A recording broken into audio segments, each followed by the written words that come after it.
Il est 8h33 sur RMC et BFM TV. Bonjour Daniel Cohen. Bonjour. Merci de venir tout nous expliquer sur ce plateau. Parce que vous êtes économiste, vous êtes auteur du best-seller de la rentrée, Homo Numericus. Vous parlez d'un véritable changement de civilisation avec les outils numériques. Et vous parlez aussi de la solitude qui va avec. On va y revenir. Je voudrais aussi comprendre avec vous quelle est vraiment la situation. Est-ce que l'économie française va bien? Est-ce qu'on traverse une crise, une récession, une économie de guerre?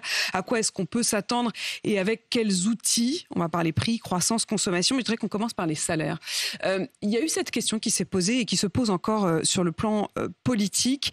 Pourquoi ne pas indexer les salaires sur les prix pour ne pas perdre de pouvoir d'achat? Emmanuel Macron répond que ce n'est pas possible. Que dit l'économiste? Non, l'économiste dit qu'on a fait ça dans les années 70 et que ça s'est très mal passé. Parce qu'à partir du moment où les salaires sont indexés sur les prix s'indexent sur les salaires et il y a une spirale qui peut monter très haut. Dans les années 70, on est passé de 6 à 12 d'inflation. On partait avec un niveau qui était élevé, mais il y a eu un effet démultiplicateur très important. Donc dire on indexe les salaires sur les prix, c'est ne pas voir qu'il y a un effet de deuxième, de troisième tour.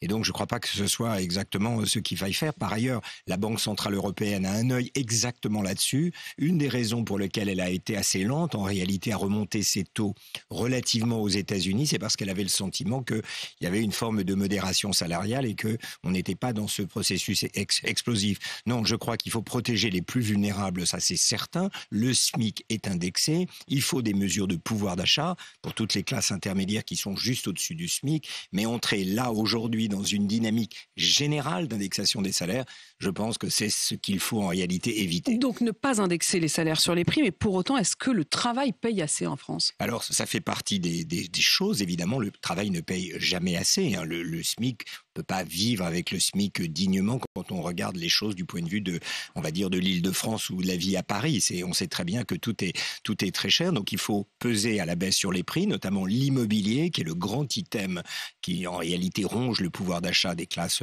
populaires, des classes moyennes. Ça, c'est la base. Et ça, c'est la construction. Ça, c'est toutes sortes de choses spécifiques. Il faut faire baisser les prix de l'immobilier. Oui, il faut faire baisser la part du logement dans les revenus des Français. Bien sûr, dans la part qui est prise pour se loger, mais la bonne manière, c'est d'augmenter la production, c'est d'avoir des nouveaux bâtiments, des bâtiments propres, préparer aussi la transition écologique. Et évidemment, la grande question, c'est l'énergie. C'est la chose qui nous ronge aujourd'hui et qui est à l'origine de la spirale inflationniste. Ça, c'est en grande partie lié à la guerre en Ukraine et tout va dépendre de la manière dont les choses vont évoluer. Donc, il y a un bouclier tarifaire de 45 milliards. C'est en gros la moitié de ce qui serait nécessaire pour protéger la France de ce choc. Donc, le reste, c'est ce mistigris. La moitié? Oui, à peu près. Vous nous dites aujourd'hui qu'on n'est qu'à la moitié. Il faudrait doubler, c'est colossal. Oui, c'est pour ça qu'on ne peut pas le faire et c'est pour ça qu'il y a ce mistigris sur la question de savoir. On disait, le président, je crois, disait 80 milliards à peu près. On est sur 45 milliards. Vous voyez, c'est ça les ordres de grandeur. Donc, oui, il reste cette part. Qui va les payer? En partie les salariés, en partie les entreprises. Mais au-delà de ces grands agrégats, je crois que c'est vraiment les personnes de classe moyenne, les classes supérieures, les entreprises qui font des profits, les entreprises qui ne font pas de profits. C'est tout ce diagnostic qu'il faut faire. Il y a plein de choses dans ce que vous venez de dire. Je voudrais qu'on continue aussi sur la question des salaires, des revenus et du rapport aussi au travail. Mais puisque vous évoquez à l'instant la question des profits et des entreprises qui font profit, je voudrais qu'on dise un mot de ces super bénéfices de Total. On l'a donc appris hier. Total a annoncé avoir fait un bénéfice en hausse de 43% au troisième trimestre par rapport au même trimestre 2021, 6,6 milliards de dollars, et c'est notamment grâce au prix du gaz. Pour autant, cette taxe sur les super profits ne va pas être mise en place en France. Elle n'a pas été retenue par le gouvernement. Est-ce que ça aurait été quand même l'une des solutions ponctuelles? Oui, bien sûr, mais ça va se faire au niveau européen. Mais oui, on est dans une situation, il faut bien comprendre, où il faut protéger les plus vulnérables. Et la méthode qu'on avait choisie pendant la crise du Covid, le quoi qu'il en coûte, qui se justifie à l'époque, n'est plus tout à fait adaptée aujourd'hui, pour beaucoup de raisons. Mais l'une d'entre elles, c'est qu'on est contraint par l'offre. Donc on ne peut pas augmenter la demande en général. Ça ne ferait qu'accroître les tensions inflationnistes. Donc il faut aider les plus vulnérables et prendre à ceux qui ont les moyens pour que, en agrégé, la demande générale ne soit pas trop élevée. Mais là, ça va être fait au niveau européen, comme vous le disiez, mais c'est pas exactement le même mécanisme. Et surtout, la France ne va pas récupérer grand-chose de cette taxe européenne. Si on avait fait une taxe sur les superprofits en France, la France en aurait été immédiatement bénéficiaire. On aurait bénéficié davantage, mais ça va au-delà des superprofits. Je crois que c'est une vision générale de ce que doit être la politique macroéconomique aujourd'hui. Le chef économique de la Banque centrale, le chef économiste, de la Banque centrale européenne lui-même, s'appelle Philippe Lane, disait la bonne politique économique aujourd'hui, encore une fois, ça n'est pas de tirer la demande dans son ensemble, ce serait inflationniste puisque c'est l'offre qui est contrainte, c'est d'aider, on va dire, les 40% les plus pauvres et de taxer les 10% les plus riches. C'est lui qui le dit comme ça. C'est ce genre de politique tout à fait nouvelle, originale, qu'on n'avait pas faite dans les années 70 et qu'il faudrait faire aujourd'hui. Et quand vous dites les 10% les plus riches, vous parlez quoi? Des particuliers, des entreprises, des deux? Les particuliers et les entreprises les plus profitables. Il faudrait réfléchir à une manière de mettre à contribution ceux qui s'en sortent dans cette crise que nous vivons pour aider les plus vulnérables, encore une fois, en ne recourant pas, comme on l'a fait par le passé, à des agrégats trop large, parce que ça tire la demande. Et quand vous dites tirer la demande, on voit bien qu'il y a aussi un rapport à la consommation qui est en train de changer et qui est en train de changer de manière plus globale. Mais si on est encore sur la question du rapport entre travail et salaire, la crise qu'on traverse en France, qui est aussi une crise de pénurie de main-d'œuvre dans des secteurs essentiels. Je pense au transport, bien sûr, je pense à la santé, je pense aux professeurs. Depuis la rentrée, on multiplie ces crises-là. Quelle est la réponse? Tous disent quand même qu'il y a deux questions, la pénibilité du travail, les horaires, la difficulté, mais aussi le salaire. Il y a bien entendu le salaire, mais là, il y a un équilibre naturel. On est dans une économie de marché, il y a des négociations sociales. Il faut faire en effet le diagnostic de ces secteurs qui ont du mal à recruter et pour lesquels une revalorisation est nécessaire. Mais le phénomène général aujourd'hui, en effet, c'est un peu le paradoxe. On va aller en 2023 vers une crise, elle est annoncée. Il n'y aura pas la croissance de 1% qui est annoncée par le gouvernement. Eux-mêmes n'y croient plus, continuent à dire qu'il y a 1%, mais c'est presque la méthode Coué. Exactement, la Banque de France elle-même a des prévisions médianes à 0,5 et elle n'exclut pas qu'on puisse faire une croissance négative. Donc on va rentrer une récession. Donc on va être dans un territoire négatif, mais le paradoxe, c'est qu'en effet, le marché du travail reste très tendu. Je vous arrête un instant parce que l'INSEE, à l'instant, au moment même où vous nous dites ça, donne ces chiffres, et les chiffres, c'est une prévision de croissance de 0,2%. Donc on va être proche de zéro, c'est certain. De toute façon, on voit les créations d'emplois sont en train de se réduire. Au début de l'année, on était sur 90 000 emplois par trimestre. Là, on va finir l'année avec, au dernier trimestre, peut-être 14 000, dit l'INSEE, et ce sera zéro l'année prochaine. Donc on est dans une rétraction de l'activité économique et de la demande d'emploi. Et pourtant, il y a beaucoup de tensions. Il y a beaucoup de tensions parce qu'en réalité, l'après-Covid n'est pas encore complètement digéré. Ce phénomène américain, le Big Quit, the Great Resignation, les grandes démissions. Les grandes démissions, c'est-à-dire le fait que les gens sont plus exigeants maintenant quand ils demandent un emploi, dans les emplois qui autrefois étaient un peu massacrés, les emplois de la restauration, des choses comme ça, où on travaillait toutes les nuits pendant les vacances, il n'y avait pas de pause.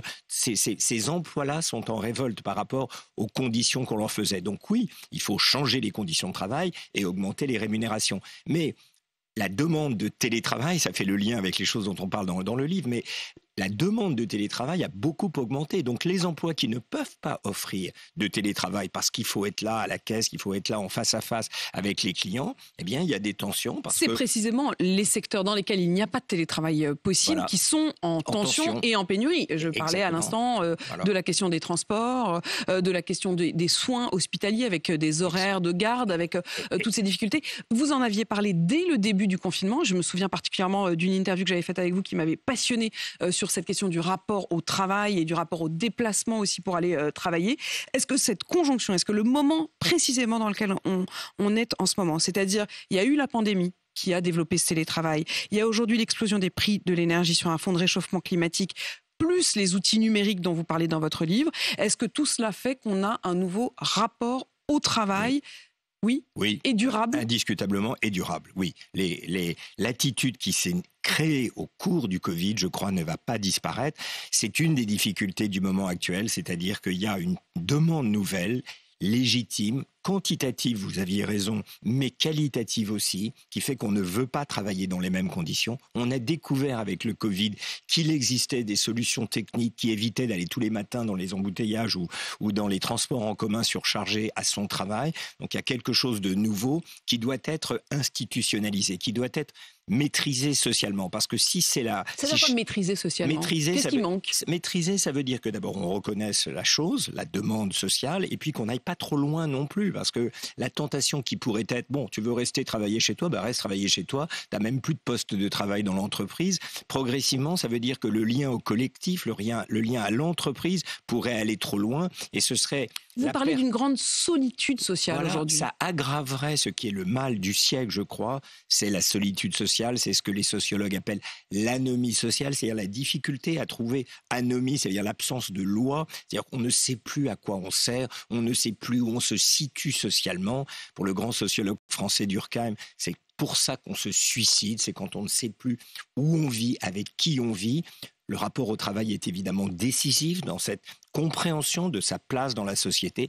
Attention de ne pas aller trop loin dans un nouvel enfermement derrière son ordinateur, très loin de toute autre forme de socialité. Avec un grand paradoxe, Daniel Cohen, c'est qu'au moment même où vous nous parliez à l'instant de cette vague de grandes démissions, de ce besoin de travailler à des horaires beaucoup plus conciliants, c'est le moment où on nous dit qu'il va falloir qu'on travaille plus et plus longtemps, avec cette réforme des retraites qui vient, 64 puis progressivement 65 ans.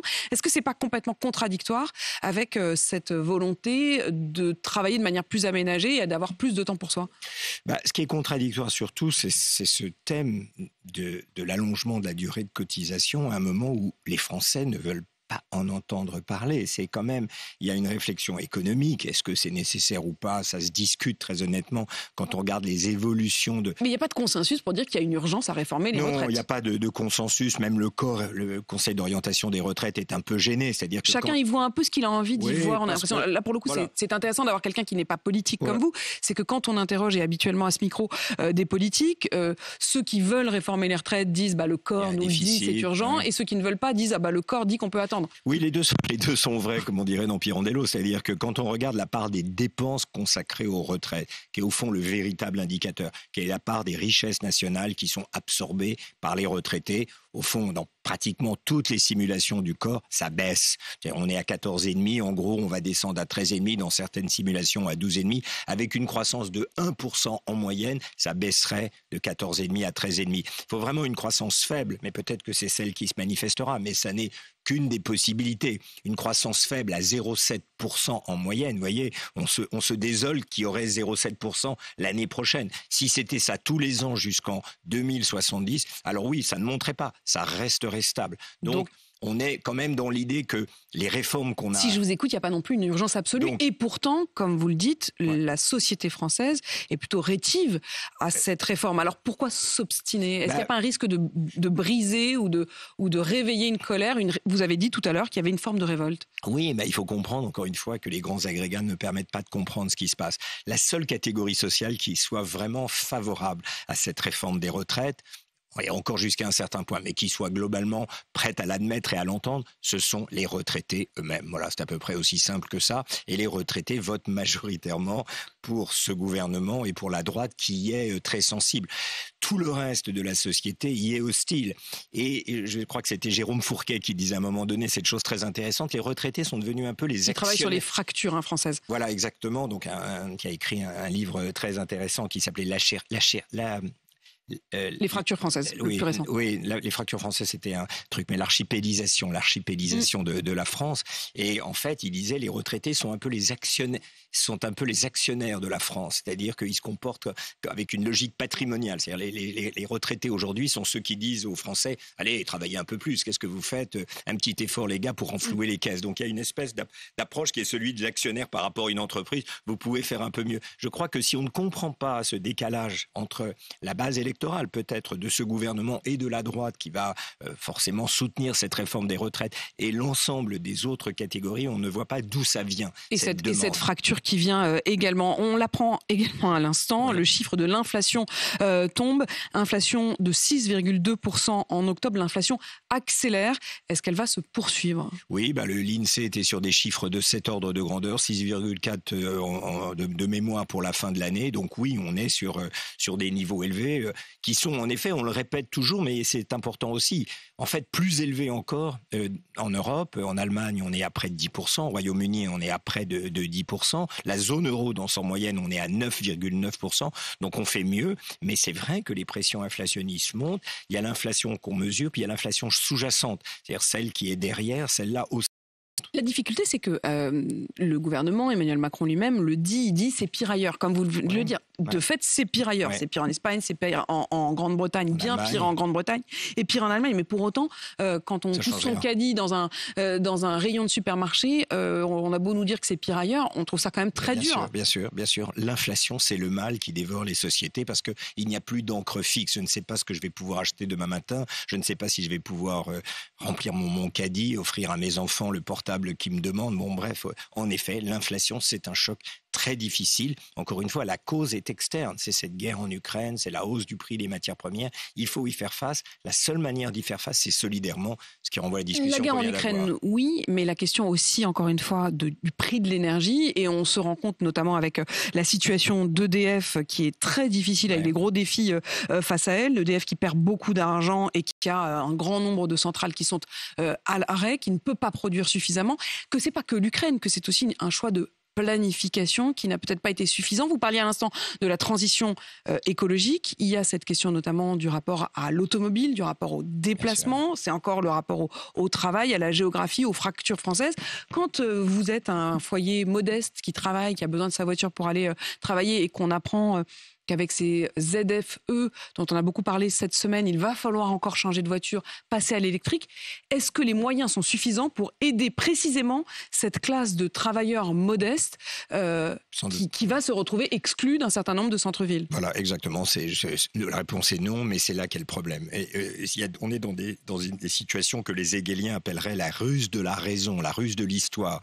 La crise du Covid a accéléré la transition numérique. Pourquoi ? C'est une coïncidence. On a puisé dans nos ressources les moyens de faire face à cette crise. C'est les Zooms, c'est les Teams, c'est tout ce dont on parlait qui a pu accélérer le télétravail. La guerre en Ukraine, le dérèglement sur le marché de l'énergie va sans doute, et c'est une très bonne chose peut-être, comme la première d'ailleurs, accélérer notre prise de conscience du fait qu'on ne peut plus dépendre des énergies fossiles. Et donc, en effet, c'est de nature à accélérer la transition climatique. D'un mal naît un bien. Voilà, c'est la vision optimiste de l'histoire, mais il faut s'en saisir.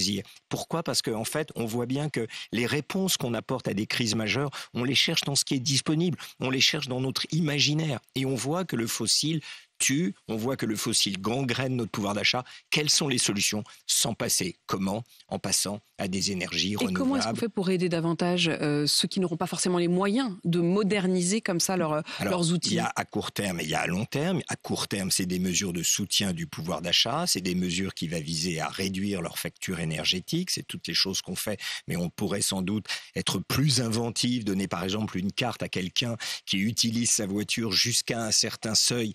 Il peut payer moins cher son carburant, ça se verrait dans l'indice des prix et pour lui ce serait du pouvoir d'achat. On peut réfléchir à des choses comme ça qui ont été faites un peu plus créatif, mais à terme la réponse c'est ce dont on parle, c'est-à-dire changer la géographie urbaine, obliger que les constructions nouvelles se fassent toujours à côté d'un transport en commun, enfin réfléchir à la mise en concordance des deux, réfléchir à un autre type de consommation, peut-être du leasing, on n'est plus propriétaire de sa voiture, il y a des voitures autonomes qui vont se développer dans les 20-30 prochaines années, il faut qu'elles soient à la disposition des gens, il faut tout repenser de ce couple logement-transport. Et dans le mode de fonctionnement et de la vie, il y a aussi cette question des outils numériques. Daniel Cohen, je le disais dans votre livre Homo numericus, vous parlez aussi d'une forme de solitude, chacun derrière nos écrans, chacun dans nos réseaux sociaux, et d'excès. Elon Musk, on l'a appris cette nuit, a officialisé le rachat de Twitter.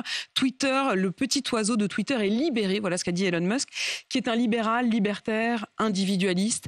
Est-ce qu'il n'est pas l'incarnation de ce que vous décrivez dans votre livre, c'est-à-dire justement de cet individu solitaire, à fait. C'est-à-dire l'homo numericus dans sa caricature, c'est Elon Musk, c'est-à-dire quelqu'un qui est à la fois anti-système et libéral. Anti-système, c'est-à-dire qu'il affronte tout le monde, je ne fais confiance à personne qu'à moi-même, et libéral, c'est-à-dire qu'au bout du compte, c'est un capitaliste qui ne croit que dans les lois du marché. C'est le paradoxe de cet homme numérique que nous sommes tous en train de devenir, c'est-à-dire à la fois on cherche dans les réseaux sociaux la manière de faire de rejoindre des communautés, d'échapper à la solitude sociale dont on parlait en reformant des groupes. Mais les groupes qu'on trouve sur les réseaux sociaux sont des gens où aucune contradiction n'est possible, aucune conversation n'est possible. Si vous commencez à être dissident par rapport au groupe que vous avez rejoint, vous êtes tout de suite chassé de ce groupe. Donc en fait, c'est un groupe qui vous oblige à ressembler aux autres, où la contradiction est très difficile. Et pour se faire entendre sur les réseaux sociaux, c'est l'aspect libéral des termes, il faut parler plus haut que les autres. Il y a une espèce de compétition qui fait que